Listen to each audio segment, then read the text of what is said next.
लोक म्हणतात की काही गोष्टी विचारपूर्वक करून घ्यायला हव्यात, परंतु ज्या वेळेला आपण एखादी गोष्ट कमी किमतीत मिळते तेव्हा ती लगेच विकत घेण्याचा प्रयत्न करतो.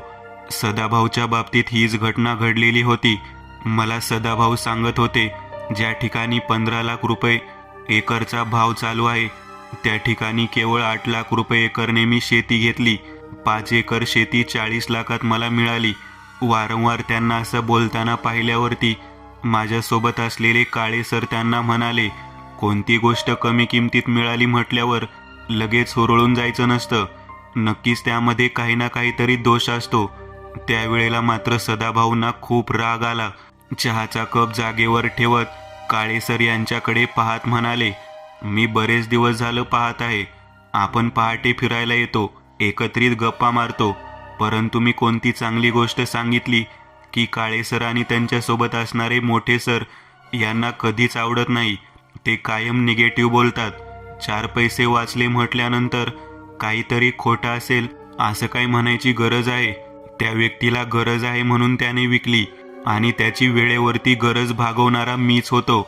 एखाद्याच्या नशिबामध्ये अशा पद्धतीची जमीन मिळते, त्यामुळे अशा पद्धतीचा दोष सांगणं चुकीचं आहे. तुम्ही कधी शेतामध्ये आला आहात का? पाहिलं आहे का? नाही ना, मग उगाच का नाव ठेवता? तेव्हा मोठे सर सदाभाऊंकडे पाहत म्हणाले, सदाभाऊ, मी तुम्हाला खरं सांगू का, तुम्हाला फसवलेलं आहे. मुळात आपण येथे चहा प्यायला बसतो त्यावेळेला आपण सर्वजण मित्र असतो. कोणती व्यक्ती काय करते काय करत नाही या सगळ्या गोष्टी आपण मनामध्ये आखून त्याला सल्ला देत असतो. आपला मित्र म्हटल्यावर त्याला चुकीचा सल्ला का देऊ आम्ही? तुमच्यावरती विनाकारण का दोष लावू? तुमच्या जमिनीला जर कमी भाव मिळाला असेल आणि तुम्हाला त्याचा फायदा झाला असेल तर चांगलंच आहे, परंतु तुमच्या माहितीसाठी सांगतो, ज्या जमिनीबद्दल तुम्ही बोलत आहात ती जमीन एवढ्या कमी किमतीत त्या ठिकाणी त्या व्यक्तीने विकणे यामागं कारणसुद्धा तसंच आहे. म्हणजे नेमकं तुम्हाला काय म्हणायचं आहे मोठे सर? प्रत्येक वेळेला काही ना काहीतरी दूषण लावायचं काम मित्रपरिवारातून होत आहे म्हणून मला राग आला.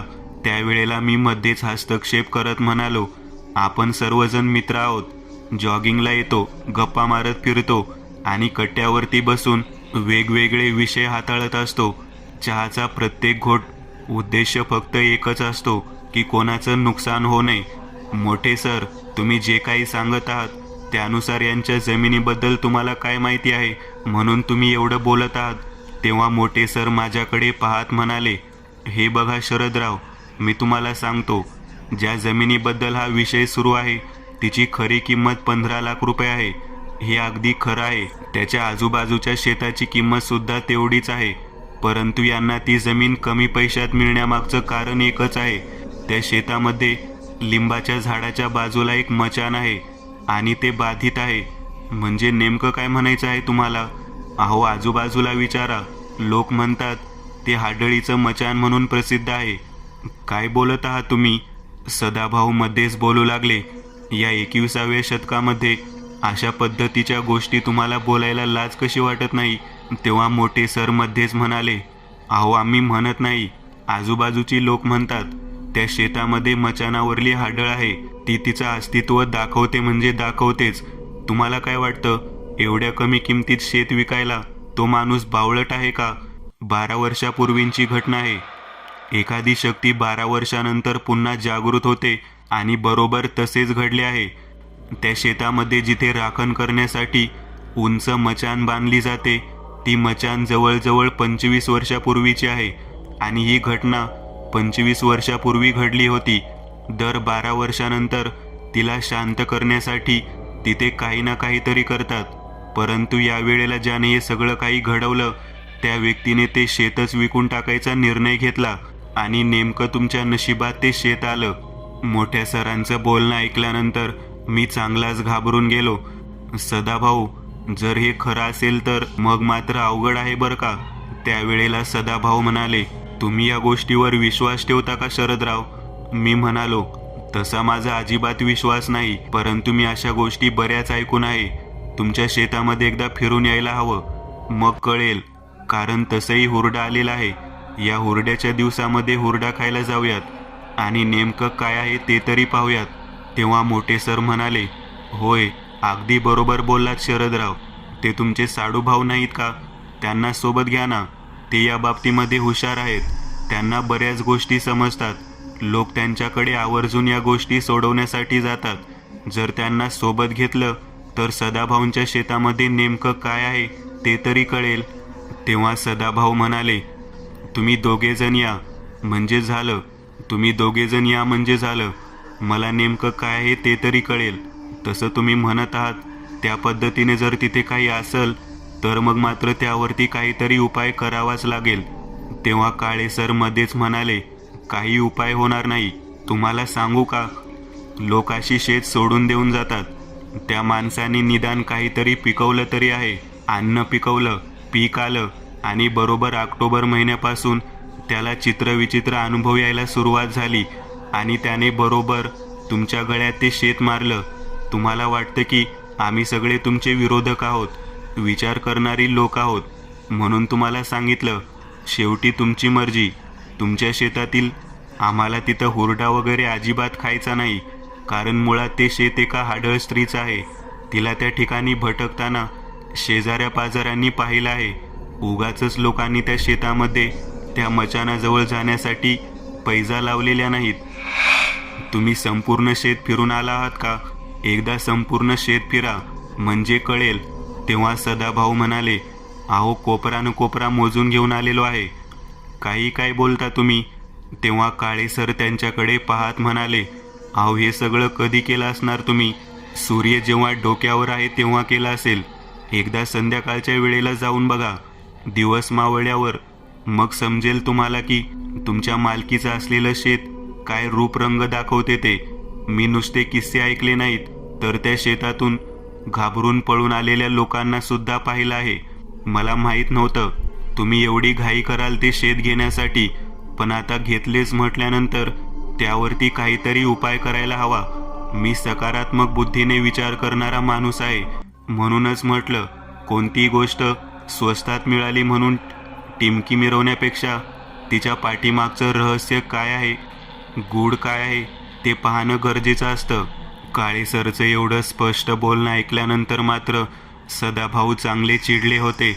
माझ्याकडे पाहत म्हणाले, हे पहा शरदराव, तुम्ही तुमच्या साडूभाऊंना सोबत घ्या. त्यांना या बाबतीतली माहिती आहे. मला खात्री आहे जयवंतराव तुमच्या सोबत असले म्हणजे सगळं काही स्पष्ट होईल. मी त्यावेळेला तिथूनच माझ्या साडूभाऊंना फोन केला. त्यांना म्हणालो, एका ठिकाणी शेतात हुरड्याच्या पार्टीचं आमंत्रण आलेलं आहे.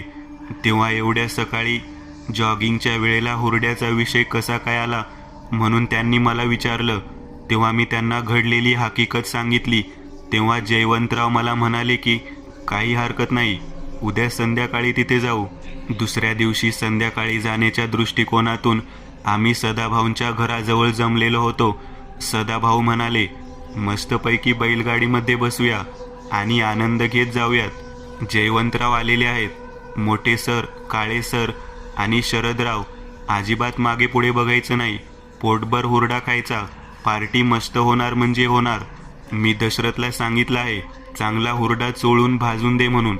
दशरथ हा शेतामध्ये काम करणारा व्यक्ती आहे.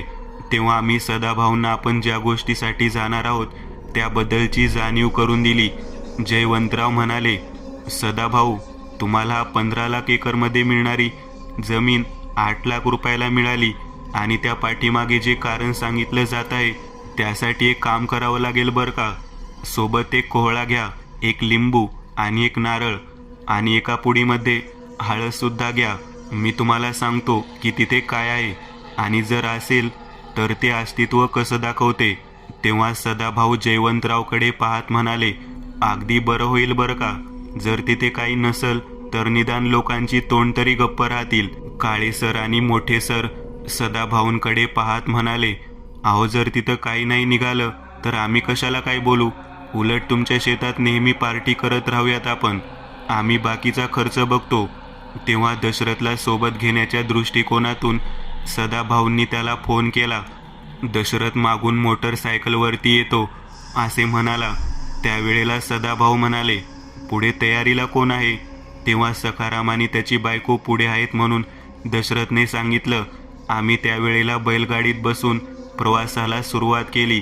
जवळजवळ 3 किलोमीटरचा प्रवास बैलगाडीतून केल्यानंतर पाठीची हाडं खिळखिळी झाल्यासारखी वाटत होती. 5:45 वाजलेले होते. थोडा बहुत अंधार पडायला सुरुवात झाली होती. आता हिवाळ्याच्या दिवसात दिवस लवकरच मावळतो. शेतामध्ये असलेल्या झोपडीजवळ जाऊन पोहोचलो. सदाभाऊंनी घोंगडं आणलं आणि खाली टाकलं.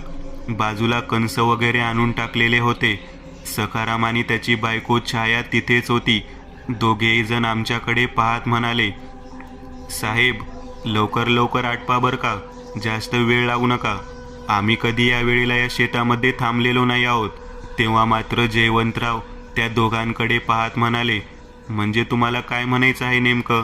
त्यावेळेला सदाभाऊ सुद्धा त्या दोघांकडे पाहत म्हणाले, सखाराम आणि वहिनी, तुम्ही दोघे जण सांगा की इथे आहे तरी काय नेमकं? प्रत्येक व्यक्ती मला इथे काहीतरी आहे म्हणून सांगतो. तेव्हा शेंगदाण्याची चटणी डब्यातून बाहेर काढत सखारामची बायको आमच्याकडे पाहत म्हणाली, पलीकडच्या अंगाला लिंबाचं झाड आहे आणि बाजूला चिंचेचं झाड आहे. तिथे जुन्या काळामधील एक मेडगी आहे. मेडगी म्हणजे झोपडी आणि त्याला लागूनच एक मचाण बांधलेलं आहे, जे 25 वर्षापूर्वीच आहे. ते मचाण जे आहे ते या शेतातल्या खऱ्या मालकिनीचं आहे असं लोक म्हणतात. परंतु ती मालकीण आता जिवंत नाही. ती एक भयानक हाडळ आहे. तिला तिच्या शेतात काही गोष्टी केलेल्या आवडत नाहीत असं लोक सांगतात. पण कोणत्या गोष्टी केलेल्या आवडत नाहीत ते मात्र कळत नाही. ती तिचं अस्तित्व जरूर दाखवते. दिवस मावळल्यानंतर ती इथे फेरफटका मारत असते. आम्ही बऱ्याच वेळा तिचं अस्तित्व पाहिलं आहे. बाजूच्या शेतामध्ये एकदा दिवस मावळला तरी आम्ही काम करत होतो. त्यावेळेला मी स्वतः प्रत्यक्ष तिला फिरताना पाहिलं आहे. तेव्हा मी त्या वहिनीकडे पाहत म्हणालो, अहो वहिनी, तुम्ही म्हणत असाल तसं जर घडत असेल तर आज अगदी समोर इथं काय आहे का नाही ते कळेल. जयवंतराव जो उपाय करायचा आहे तो त्या जागी करून या बरं. मी माझ्या साडूला सांगितलं. तेव्हा सदाभाऊ त्यांच्यासोबत त्या दिशेने जायचं म्हणून तयार झाले. तेव्हा सखाराम आणि त्याची बायको दोघेही जण आमच्याकडे पाहत म्हणाले, अगोदर हुरडा खावा, पोटभर जेवण करा आणि मग इथून काय करायचंय ते करा. आम्ही इथून घरी जाणार आहोत. लेकरं घरी रडत आहेत. आम्ही जास्त वेळ थांबणार नाही. मग आम्ही हुरडा खायचं ठरवलं. परंतु जयवंतरावला कुठे थांबू वाटते. त्याने सदाभाऊंना सोबत घेतलं आणि त्यांच्या हाताने कोहळा, लिंबू आणि हळदीचा आणि त्या कापडाचा भाग ज्या ठिकाणी मेडगी आहे, जिथे मचाण आहे, तिथे ठेवायला म्हणून नेलं. अंधारामध्ये वाट काढत कसेबसे त्या ठिकाणी गेले. मोबाईलच्या बॅटरीच्या प्रकाशात त्या हाडळीच्या मचाणाजवळ ते साहित्य ठेवलं आणि लगेचच हुरडा खाण्याच्या दृष्टिकोनातून परत आले. सदाभाऊ जयवंतरावांना म्हणाले, आता तिथं काय आहे हे आपल्याला कसं कळणार? तेव्हा जयवंतराव म्हणाले, ज्या ठिकाणी आपण ते साहित्य ठेवलं आहे ते सगळं साहित्य आपल्याला या शेतातल्या विहिरीपाशी दिसणार. जर असेल तर ओळखायचं की जागा बदलते. याचा अर्थ इथे हाडळ आहे. जर त्या ठिकाणचे साहित्य तिथेच असेल तर ओळखायचं की इथे काहीही नाही.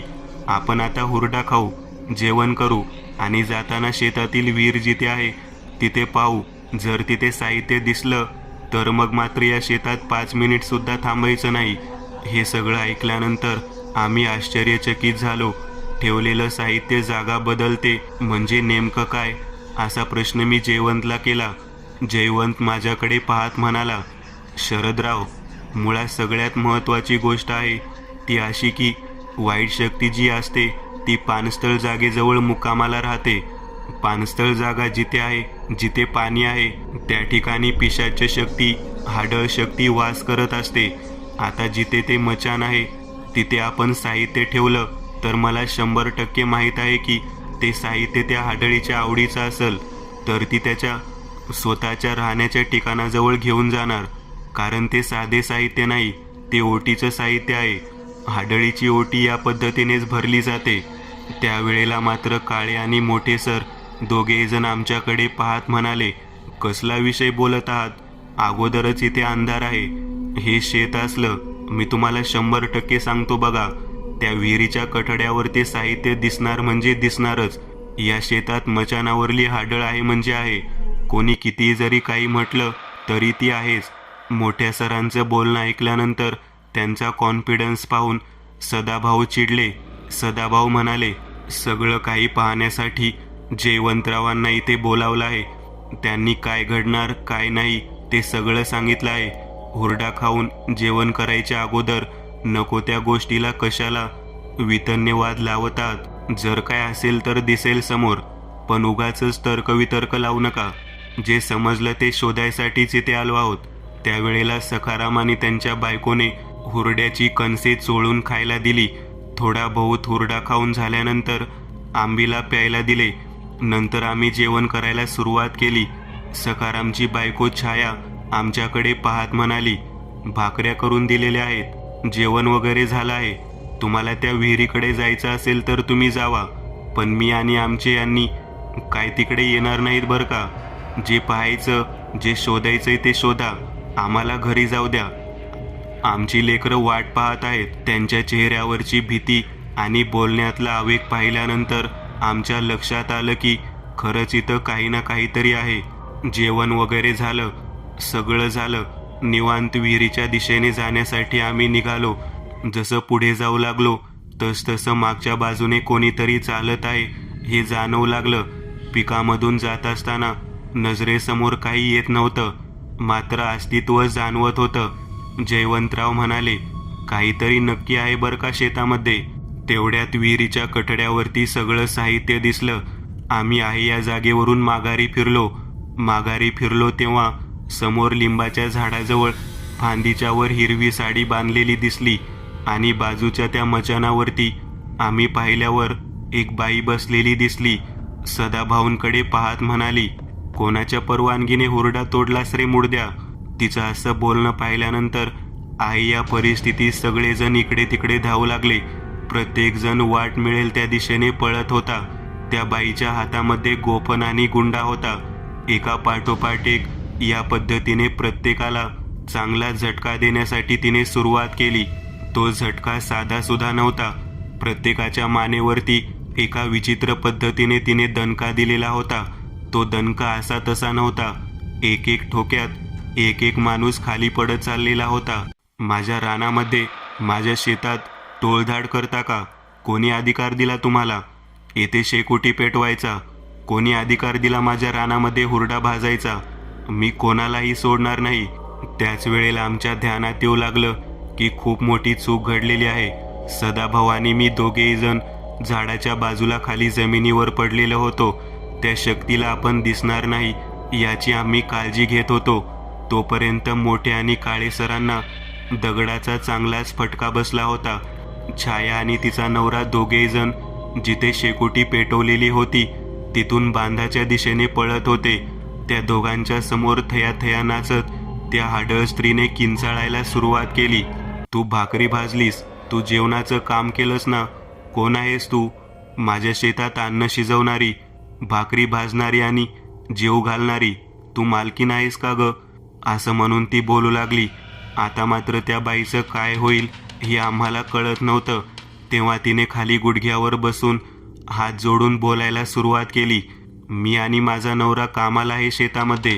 ज्याचं कोणाचं शेत आहे त्या व्यक्तीने आम्हाला स्वयंपाकाला बोलावलं. मी त्यांना सांगत होते, संध्याकाळनंतर इथे थांबू नका, फार भयानक पद्धतीचा त्रास होतो. परंतु त्यांनी ऐकलं नाही. शेवटी मालकच ना तो, त्याचं मला ऐकावं लागल. आम्हाला सोडा. माझे लहान मूल, माझ्या सासूबाई माझी वाट पाहत आहेत. मला घरी जाऊ द्या. तुम्ही सुद्धा एक बाई आहात. तुम्ही या शेताच्या मालकीनबाई आहात. माझ्याकडून चूक झाली, पण मी मुद्दाम म्हणून नाही केलं. पोटाची खळगी भरण्यासाठी काम करावं लागतं. मी एक कामगार आहे. आम्ही वाटेकरी आहोत, शेतामधले गडी आहोत. आम्ही दोघेजण यामध्ये दोषी नाही आहोत. सोडा आम्हाला. ते दोघेजण नवरा बायको हात जोडून विनंती करत होते. त्या बाईने तिच्या नवऱ्याच्या छातडात लाथ घातली आणि त्याला म्हणाली, स्वतःच्या बायकोला अशा पद्धतीने दिवस मावळल्यानंतर शेतात घेऊन येतोस, परपुरुषांसमोर स्वयंपाक करून जेवू घालायला लावतोस. किती नीच व्यक्ती असशील रे तू. मी हिला सोडून देते, पण तुला नाही सोडणार. असं म्हणत तिने 2 फटके थोबाडावरती मारले. तिने तिच्या नवऱ्याला 2 फटके मारल्यानंतर आमच्या मनात विचार सुरू झाला, त्या बाईबद्दल, तिने स्वयंपाक केल्याबद्दल, तिच्या नवऱ्याने या ठिकाणी तिला पाठवल्याबद्दल, जे काही तिने केलं याचा अर्थ त्या गोष्टीचा आणि तिचा स्वतःचा काहीतरी संबंध आहे. तेव्हा ती बाई छाया रडू लागली. त्या हाडळ स्त्रीकडे पाहत म्हणाली, सोडा माझ्या नवऱ्याला, सोडा. याला जर काय झालं तर मी कुणाच्या आधारावर जगू? आम्ही दोघे तुमचे दोषी नाही आहोत. आम्ही पुन्हा कधी या शेतात पाऊल ठेवणार नाही, कधीच ठेवणार नाही. सोडा आम्हाला. त्यावेळेला त्या बाईमुळे तिच्या नवऱ्याची दया आली आणि तिने दोघांनाही सरळ जायचं म्हणून सांगितलं. अजिबात मागे वळून बघू नका. तुम्ही जर मागे वळून पाहिलं तर तुमच्या घरापर्यंत मी पाठलाग करत येणार. जो माझ्याकडे मागे वळून बघतो त्याला मी सोडत नाही. मी अनाहूत पद्धतीने मागे वळून बघणाऱ्या व्यक्तीच्या पाठीमागे लागलेली जाते, म्हणून मागे वळून पाहू नका, असं म्हणून तिने सांगितलं. एक प्रकारे त्या हाडळ स्त्रीने त्या दोघांना तिथून बाहेर पडण्याची परवानगीच दिलेली होती. आता काही खरं नाही सदाभाऊ, आता काही खरं नाही. सदाभाऊ आणि मी दोघेजण एकाच ठिकाणी होतो. माझ्या मनामध्ये भीतीने घर केलेलं होतं. सदाभाऊ माझ्याकडे पाहत म्हणाले, शरदराव, फार मोठी चूक केली, फार मोठी चूक केली आपण. जर गावातील लोक हे सगळं काही सांगत होते तर आपण त्या ठिकाणी परीक्षा घ्यायची गरज नव्हती. मला वाटतं माझ्या हातून खूप मोठी चूक झाली. मोठे आणि काळे मास्तर जे बोलत होते ते सगळं ते ऐकायला हवं होतं. चुकलं माझं. मी हे शेत विकत घेतलं आणि फसलो बघा. पण काय घडलं असेल त्या बाईच्या बाबतीत काही कळायला मार्ग नाही. तिचंही असं अस्तित्व जर इथेच राहिलं तर आपण कधीही शेतात येऊ शकणार नाही आहोत. आमचं बोलणं सुरू होतं. त्या बाईने तिथून त्या दोघांना जायची परवानगी दिली होती, पण ती बाई मात्र आमच्या नजरेसमोर आमचा शोध घेत होती. मला समजत नव्हतं की नेमकं त्या मचानावरतीच तिचं अस्तित्व का आहे. त्याच वेळेला दशरथ शेतामध्ये येताना दिसला. आम्ही दोघांनीही डोक्याला हात लावला. आर्याला घेऊन यायची हीच वेळ सापडली का? सदाभाऊ दशरथकडे पाहत होते. दशरथ सरळ सरळ शेतामध्ये आला. किटली अडकवलेली सायकल त्याने बाजूला लावली आणि आजूबाजूला पाहू लागला. बैलगाडी तशीच होती, बैल तशीच होती. समोर ती भयानक स्त्री मचानावरती जाऊन बसलेली होती. तिने दशरथकडे पाहिलं. दशरथकडे पाहिल्यानंतर ती एकही शब्द बोलली नाही. या गोष्टीचं मला आश्चर्य वाटलं. दशरथ तिच्याकडे पाहत म्हणाला, आक्का, इथली माणसं कुठे गेली? गोपनीच्या पटक्यात आडवी पडली आहेत नि माझ्या शेतात येतात. यावरती दशरथ तिला म्हणाला, जेवलीस का ग तू? उपाशी दिसत आहेस. तेव्हा ती स्त्री त्याच्याकडे पाहत म्हणाली, डबा घेऊन आलास का तू? तेव्हा दशरथ म्हणाला, होय, डबा घेऊन आलो आहे. इथे आलेली लोक कुठे गेली? काय झालं त्यांच्या बाबतीत? तेव्हा ती त्याच्याकडे पाहत म्हणाली, गरीब लोकांना हाताखाली राबायला बोलवतात. नको त्या ठिकाणी, नको त्या जागी बायांना घेऊन नवरे येतात. लोक कसे असतात, काय असतात, काही कळायला मार्ग नाही. तुला माहीत आहे ना माझ्या बाबतीत काय घडलं? मी या शेताची मालकीण असून पार्टीला आलेल्या लोकांनी जेवणाचा बेत करायला लावला. दारू पिले आणि याच मचानावरती माझी आबरू घेतली. मला इथेच मारलं आणि इथेच गाडलं. सगळं तुला माहीत आहे दशरथ. मग त्यांना का थांबवलं नाहीस तू? तेव्हा दशरथ तिच्याकडे पाहत म्हणाला, आका, काय म्हणून सांगणार मी? त्यांना शेवटी तुला जो घास द्यायचा आहे तो महिन्यातून एकदा मला द्यावाच लागतो. तुझं सगळं रहस्य जर मी सगळं सांगितलं तर लोक मला जगू देणार नाहीत ग. गावभर चर्चा असते. संध्याकाळी नंतर मचानावरची हाडळ फिरताना दिसते. म्हणून तुझं अस्तित्व 12 वर्षाकरिता बंदिस्त होतं. पण आता पुन्हा एकदा 12 वर्ष कालावधी उलटून गेला. आता तुला घास देतो आणि तुला शांत राहण्याचा बंदोबस्त करतो. तेव्हा ती स्त्री त्याच्याकडे पाहत म्हणाली, मला आता राहायचं नाही. मला सोडव या सगळ्यातून. मला नाही थांबायचं इथं. बघितलं, सगळं काही पाहिलं. तुझा संसार पाहिला, तुझी सगळी लोक पाहिली. माझं शेत माझ्या नवऱ्यानं माझ्यासाठी ठेवलं होतं. आता ते तू सांभाळ.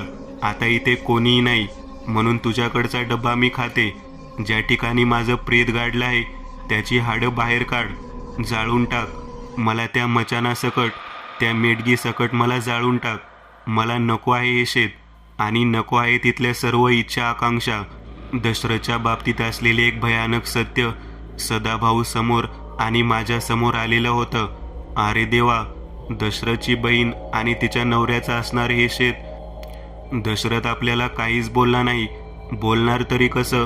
त्याच्या बहिणीची आबरू घेऊन त्या शेतात तिला मारलेलं होतं आणि आपल्या नवऱ्याच्या शेताची राखण करत बसलेली ती स्त्री त्या मचानावरती थांबून हाडळीच्या प्रमाणे शेताचे संरक्षण करत होती. हा जो काही भाग आम्ही पाहिलेला होता तो मनाला विषण्ण करणारा होता. मी सदाभाऊंकडे पाहत म्हणालो, मला वाटतं दशरथ जोपर्यंत ते सर्व कार्य पूर्ण करत नाही तोपर्यंत इथून उठायलाच नको. चुकून जर तिला कळालं की आपण येत आहोत आणि आपण जिवंत आहोत तर मला वाटत नाही की ती आपल्याला जिवंत सोडेल. सदाभाऊ म्हणाले, अगदी बरोबर बोललात तुम्ही. इथेच थांबू, असेच बसून राहू. त्यावेळेला दशरथ ज्या ठिकाणी आम्ही शेकोटी केली होती तेथील अग्निविस्तव गोळा केला आणि मचानाच्या खालच्या बाजूला असलेलं तिचं अस्थिपंजर बाहेर काढलं. एका पाठोपाठ एक मेडगी आणि मचान पेटवून दिलं. आपल्या बहिणीकडे हात जोडून विनंती करत म्हणाला, अखेरचा निरोप घेतो आका, अखेरचा निरोप घेतो. आपल्या बहिणीच्या बाबतीत घडलेली सगळी घटना मनामध्ये दाबून ठेवून दशरथ इतके दिवस जगत होता. सदाभाऊ माझ्याकडे पाहत म्हणाले, माणसाच्या मनात सुद्धा किती गोष्टी दडलेल्या असतात, किती रहस्य दडलेलं असतं. हा व्यक्ती महिन्यातून एकदा या ठिकाणी संध्याकाळी येतो आणि आपल्या बहिणीला जेवणाचा डबा देतो. 12 वर्षे पुन्हा शांत झोपी जाण्यासाठी तिच्यासाठी काहीतरी उपाय करतो. दशरथ हा खरंच चांगला माणूस आहे. मला वाटतं आपण त्याच्यामुळे जिवंत आहोत. मला वाटत नव्हतं की आपल्याला या ठिकाणी तिने जाऊन दिलं असतं. आम्ही एकमेकांकडे दोघेजण पाहत होतो. मचानावरची जी हाडळ होती ती हाडळ नसून दशरथची आक्का होती. तिने आपल्या भावाला निरोप दिला आणि ते शेत दशरथला कर म्हणून सांगितलं. मी त्यावेळेला सदाभाऊंकडे पाहत म्हणालो, आता या शेतामध्ये दशरथशिवाय दुसरा व्यक्ती कामासाठी ठेवू नका. तेव्हा सदाभाऊ म्हणाले, तिचं अस्तित्व आता संपुष्टात आलेलं आहे. जरी मी शेत विकत घेतलं असलं तरी दशरथशिवाय मी कोणालाही ते कामाला ठेवणार नाही. ज्या व्यक्तीने मला फसवलं त्यांना चांगलंच केलं नाही तर ही घटना घडलीच नसती आणि आपण या पद्धतीने इथे आलोच नसतो. मचानाकडे त्या जळणाऱ्या लाकडाकडे पाहत आमच्या लक्षात आलं की आपल्या हातून या ठिकाणी हुरड्याचा बेत उगाचच घडला आहे. उगाचच आपण सकाळी चर्चा केली नाही आणि उगाचच काळे मोठे आणि आपण या ठिकाणी आलो नाहीत. आपण खऱ्या अर्थाने त्या अक्का म्हणायच्या त्या मचानावरच्या हाडळीला मुक्ती देण्यासाठी इथे आलो होतो आणि दशरथच्या हाताने हे कार्य घडलेले पाहून आता आपण जात आहोत. मित्रांनो, आज पुरतं एवढंच. तुम्हाला जर काही गोष्ट आवडली असेल तर नक्की लाईक करा. तुमच्यापैकी बरेचसे जण व्हिडिओ लाईक न करताच पळून जातात, पण हा जर व्हिडिओ तुम्ही लाईक केला तर मला जरा बरं वाटेल आणि असेच भारी भारी व्हिडिओ बनवायची माझ्यात एनर्जी येईल. त्यामुळे नक्की लाईक करा आणि अजूनही कोणी या चॅनलला सबस्क्राईब केलेलं नसाल तर लगेच सबस्क्राईब करून टाका आणि बाजूची घंटी ती मात्र दाबायला विसरू नका. देवाची घंटी आहे ती. चला तर मग पुन्हा भेटूया अशीच एक आगळी वेगळी गोष्ट घेऊन पुढच्या